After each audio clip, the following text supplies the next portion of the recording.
COVID-19 baby bust. Baby bust. Bitch. Busting out of this vagine.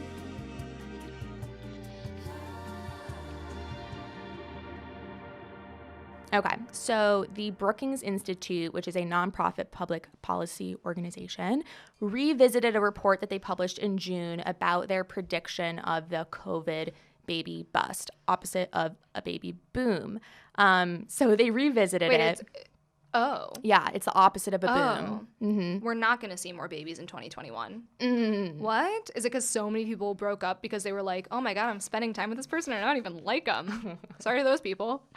I'll tell you why. So in the report in June, they predicted that the pandemic and the associated recession would result in between 300,000 and 500,000 fewer births in 2021. Oh, we're overpopulated anyway. That's a bit. We definitely are. And yeah.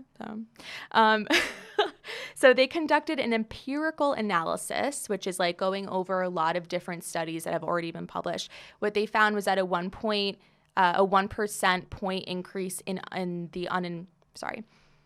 What they found was that a 1% point increase in the unemployment rate is associated with a 1% drop in birth rate. That's actually like, okay, it's bad that unemployment is going up, but it's good that families are making financially responsible decisions and that they have access to birth control, hopefully, to be able to make those decisions easier for them. Yeah, or they're just not boning. Or they're just depressed and they're not having sex. Could be any of the things. Their data for that initial report also comes from measuring anxiety and social conditions associated with the pandemic. So the researchers examined the experience of the 1918 Spanish flu, which led to a dramatic baby bust. Everyone's been talking about the Spanish flu recently. Yeah. My mom became so obsessed with it because, I mean, I never really knew about it. No, I mean, I didn't get know it. about Everyone's it. like, ooh, crazy things that happen in like history that we want to talk about. Well, it's just very similar to what's happening right now. Yeah, and she found out that her dad was born, then my grandfather, and like I couldn't imagine having a baby right now. I can't imagine having a baby ever. I know. So like, word. Yeah. So 6 months later, they revisit the report, and they didn't expect the job market to improve so quickly. So they were like, okay, maybe the birth rate will drop only to like 300K, not 500K.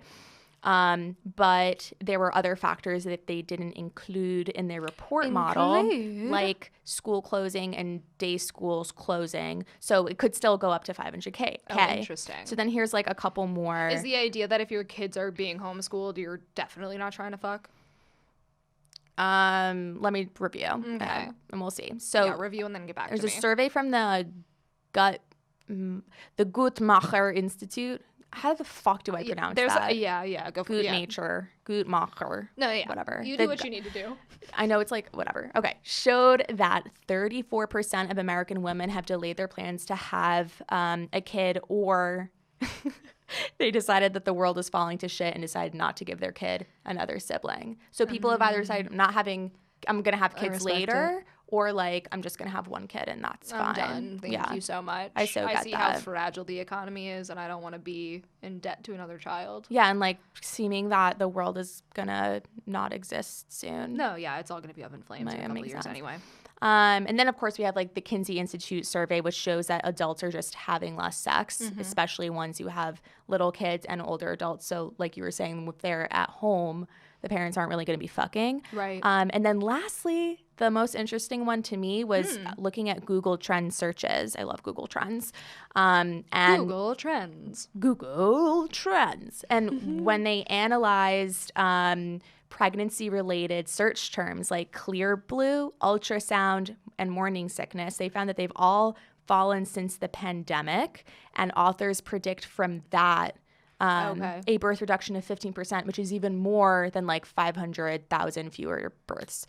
That's fascinating. Yeah. So just a lot of stuff is going to influence that, and we heartily welcome it.